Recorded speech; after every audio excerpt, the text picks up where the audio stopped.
जब भी कोई व्यक्ति गौतम बुद्ध के संघ में शामिल होता था तो बुद्ध उसे सबसे पहले शांत रहने के लिए कहते थे। ध्यान की अवस्था में जाने से पहले उस भिक्षु को शांत रहना सिखाया जाता था। आज के दौर में हर तरफ शोर ही शोर है। इसकी वजह से दिमाग में तनाव पैदा होना लाजमी है। ऐसे में अगर आप हर रोज कुछ देर मौन रहने का अभ्यास करते हैं तो इससे आपके तनाव पैदा होने वाले हार्मोन के लेवल में कमी आती है। इससे आपका दिमाग शांत होता है, गुस्सा नियंत्रित रहता है और तनाव बढ़ाने वाले हार्मोन्स का लेवल घटता है। तो आज के इस वीडियो में हम जानेंगे कि किन मौके पर हमें शांत रहना है और किन मौके पर हमें बोलना है और शांत रहने से हमारे अंदर क्या बदलाव आ सकता है। दोस्तों, संध्या काल का समय था। तभी गुरु अपने सभी शिष्यों को बुलाते हैं और कहते हैं, कल सुबह सब लोग नदी में स्नान करने के बाद तुरंत हमारी कुटिया के सामने उपस्थित हो जाना। सभी इसी से हैरान रह जाते हैं कि हम लोगों ने कुछ गलती की है क्या, लेकिन गुस्से से ये कहते हैं कि हो सकता है कि गुरुजी कल सुबह कुछ अच्छी बात बताने वाले हैं। सब लोग रात को सही समय पर सो जाते हैं और सुबह उठकर सभी लोग नदी में स्नान करने के बाद वापस गुरुजी के सामने उपस्थित हो जाते हैं। गुरु कहते हैं, आज हम तुम सबको चुप रहने के फायदे के बारे में बताऊंगा। गुरु कहते हैं 10 मौके जहां पर चुप रहने से होता है लाभ और बोलने से नुकसान। गुरु कहते हैं अगर आप इन 10 मौके पर शांत हो गए यानी मौन हो गए तो आप जो चाहेंगे वही मिल जाएगा। आपकी जिंदगी में चमत्कारिक बदलाव शुरू हो जाएंगे। जरूरत से ज्यादा बोलना या चुप रहना दोनों ही अच्छी बात नहीं है।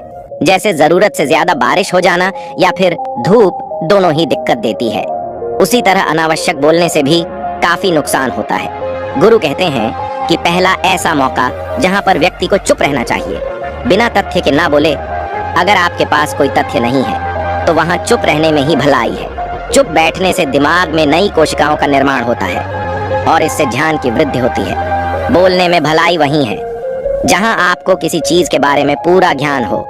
अगर आप बिना तथ्य के कहीं बोलते हैं या फिर बेवजह बोलते हैं तो आपका वहां मजाक भी बन सकता है। अगर आपके पास पर्याप्त जानकारी नहीं है तो ऐसी जगह पर बोलने से आपका मजाक तो बनी ही रहेगी, साथ ही साथ लोगों का भरोसा भी आपसे उठने लगेगा।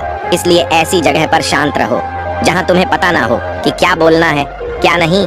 कई बार कुछ लोग ऐसे होते हैं जो हर जगह अपनी उपस्थिति बताने लगते हैं। उन्हें पता नहीं होता है कि हमें क्या बोलना है, लेकिन फिर भी बोलते जाते हैं और फिर बाद में दूसरे लोग उनके जाने के बाद उनका मजाक उड़ाते हैं। जब तक आपको उस तथ्य के बारे में अच्छा ज्ञान नहीं है, उसके बारे में पता नहीं है, तो वहां चुप रहना ही ज्यादा समझदारी है। गुरु ने कहा दूसरा ऐसा मौका जहां पर व्यक्ति को चुप रहना चाहिए, शब्दों से न पहुंचे ठेस। अगर आपके शब्द किसी को मानसिक ठेस पहुंचा रहे हैं तो वहां चुप हो जाना चाहिए।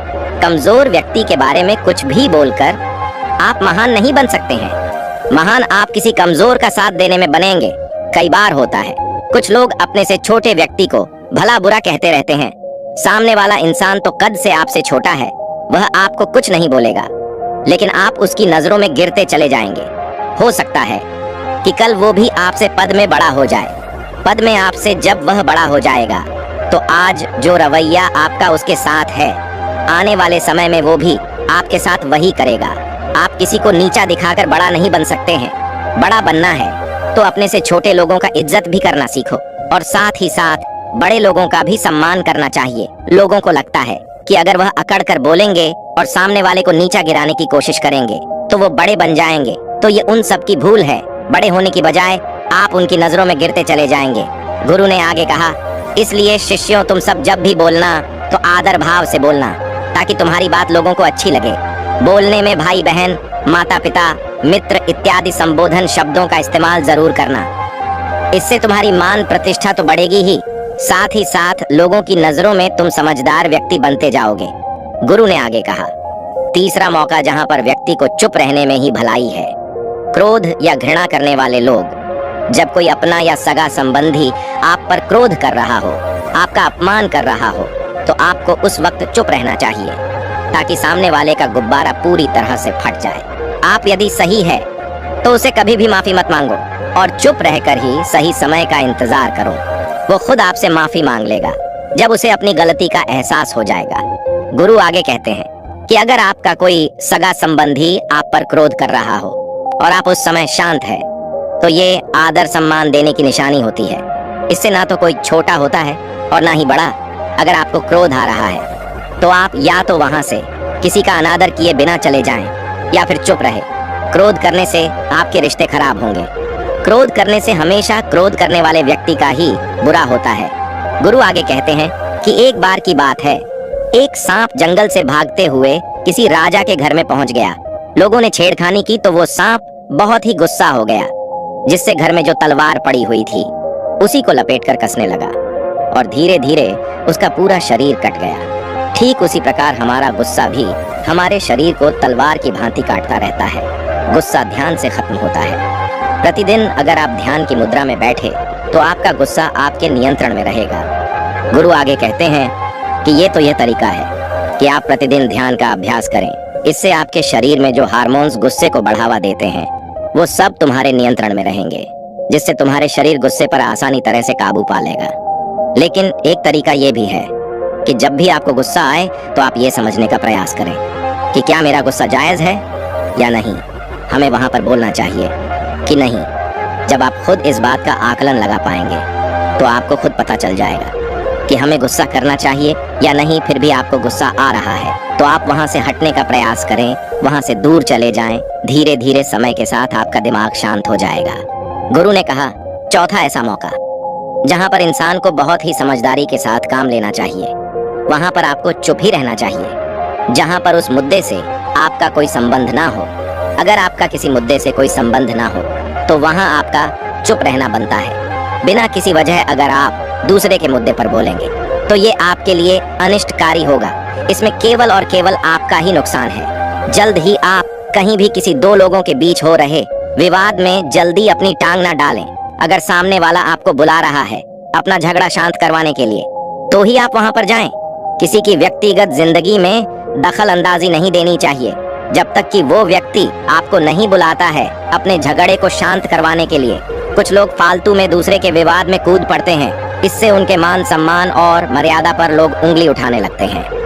गुरु कहते हैं कि 10 मौकों में से 5वां ऐसा मौका जहां पर व्यक्ति को बहुत ही समझदारी के साथ चुप रहना चाहिए। आपके शब्दों से किसी मित्र को हानि न पहुंचे। अगर आपके शब्द सामने वाले के परिवार या मित्रों की प्रतिष्ठा के बारे में बुरी झलक दिखा रहे हैं तो वहां आपको चुप रहना चाहिए। किसी के परिवार या फिर मित्र के बारे में बुरा बोलने से केवल आप ही बुरे बनेंगे। जो चीज आसानी से खत्म की जा सकती है उसे अपने शब्दों से बड़ा ना करें। बिना चिल्लाए बात करने का प्रयास करते रहना चाहिए। अगर आप बिना चिल्लाए कोई बात नहीं कह सकते तो आपका चुप रहने में ही भलाई है। किसी पर चिल्लाने से आपके व्यवहार के बारे में पता चलता है। ज्यादा बोलने से चीजें हमेशा खराब ही होती हैं। कई बार कुछ रिश्ते ज्यादा तेज बोलने की वजह से टूट जाते हैं। इसलिए अपनी आवाज में मीठापन लाए। आपके शब्दों से आपके दोस्त को हानि नहीं पहुंचनी चाहिए। कभी कभी जब हम दोस्तों से मजाक कर रहे होते हैं तो आपके शब्दों से किसी का अनादर न हो। मजाक को भी हमेशा शब्दों के मायने में ही रखें। जहां किसी को शब्दों से चोट लगे वहां चुप हो जाना चाहिए। ज्यादा बोलने से हमेशा नुकसान ही होता है। किसी और की प्रतिष्ठा को अपने शब्दों के माध्यम से उसे हानि नहीं पहुंचानी चाहिए। यदि आपके शब्दों से किसी और की प्रतिष्ठा को ठेस पहुंच रही है तो वहां आपको चुप हो जाना चाहिए। जब कोई व्यक्ति आपके सामने नहीं है तो आप उस व्यक्ति के बारे में बुरे शब्द किसी तीसरे व्यक्ति के सामने ना बोलें।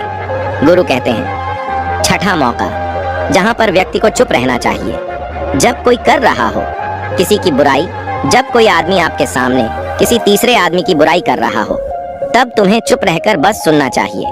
अपनी राय व्यक्त नहीं करना चाहिए, क्योंकि जो आज आपके सामने किसी तीसरे की बुराई कर रहा है वो कल किसी और के सामने आपकी बुराई भी कर सकता है।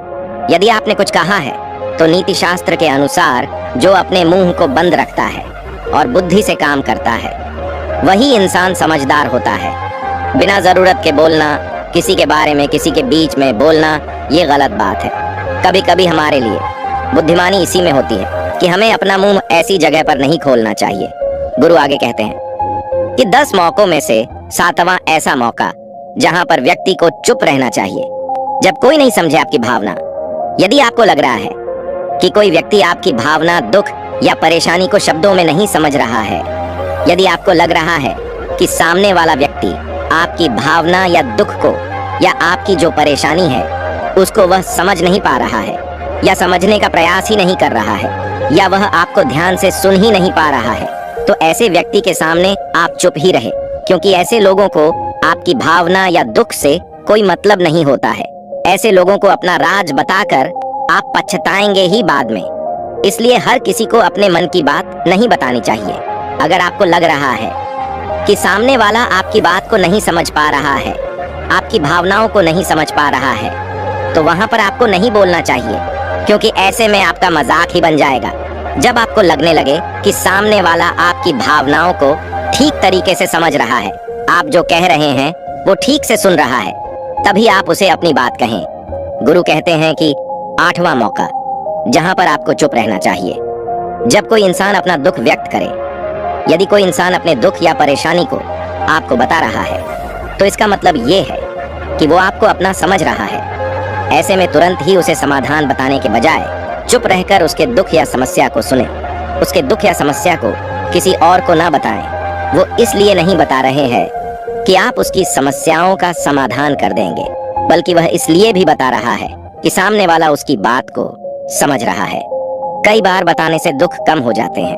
आपको अपना दुख इसलिए बता रहा होगा कि उसे लग रहा है कि आप उसकी बात को समझ रहे हैं। दुख बांटने से कम हो जाता है। इसलिए जब कोई व्यक्ति अपना दुख आपसे व्यक्त करे, तो आप चुप मार कर उसकी बात को बहुत ही ध्यान से सुने, ताकि उसके दुख कम हो जाए, उसके मन का बोझ हल्का हो जाए, क्योंकि उसके मन में जो भी बातें थीं वो आपको सब बता दिया। गुरु आगे कहते हैं कि 10 जगह में से 9 ही ऐसी जगह जहां पर आपको चुप रहना चाहिए, जहां पर दुष्ट प्रकृति के लोग रह रहे हो और गाली गलौज कर रहे हो, तो आप वहां पर मत जाइए। ऐसी जगह से आप चुपचाप निकल जाए, अर्थात अपने प्रतिक्रिया दिए बिना आप वहां से चले जाएं, क्योंकि जिसकी जुबान खराब होती है, जो दुष्ट प्रकृति के लोग होते हैं, उनको आप ऐसे समय में नहीं समझा सकते हैं। जब उनका दिमाग पूरी तरह से शांत हो जाए, तभी वो आपकी बात सुनेंगे। इसलिए जहां पर दुष्ट प्रकृति के लोग आपकी बात को ना मानते हो और ना ही सुनते हो, तो आपको वहां पर नहीं बोलना चाहिए। गुरु कहते हैं कि 10वां ऐसा मौका जहां पर आपको शांत हो जाना चाहिए। अपनी सफलता का राज हर किसी को ना बताएं। कई बार होता है कि कुछ लोग जो सफलता को बहुत ही जल्दी अर्जित कर लेते हैं, वो हर जगह अपनी सफलता का ढिंढोरा पीटने लगते हैं। ऐसे में क्या होता है कि कई लोग आपकी सफलता से खुश नहीं होते हैं। अगर आप अपनी सफलता का जबरदस्ती लोगों में ढिंढोरा पिटवा रहे हैं, तो लोगों की नकारात्मक ऊर्जा आपको प्रभावित कर सकती है। जब आप सफल होंगे तो सबको पता चल जाएगा कि आप सफल हो गए हैं। ढिंढोरा पीटने से नुकसान आपका ही होगा। इतना कहकर गुरु ने कहा शिष्यों को कि तुम सब अब जाओ और उतारो अपने जीवन में मेरी ये 10 बातें और जीवन को खुशी खुशी से जियो, क्योंकि मेरी ये 10 बातें आपके जीवन में किसी वरदान से कम साबित नहीं होगी। तो दोस्तों, आज के वीडियो में बस इतना ही। उम्मीद है आपको ये वीडियो पसंद आई होगी। अगर पसंद आई होगी तो वीडियो को एक लाइक करना मत भूलिएगा। ओम बुन बुधाय नमः, ओम बुन बुधाय नमः, ओम बुन बुधाय नमः।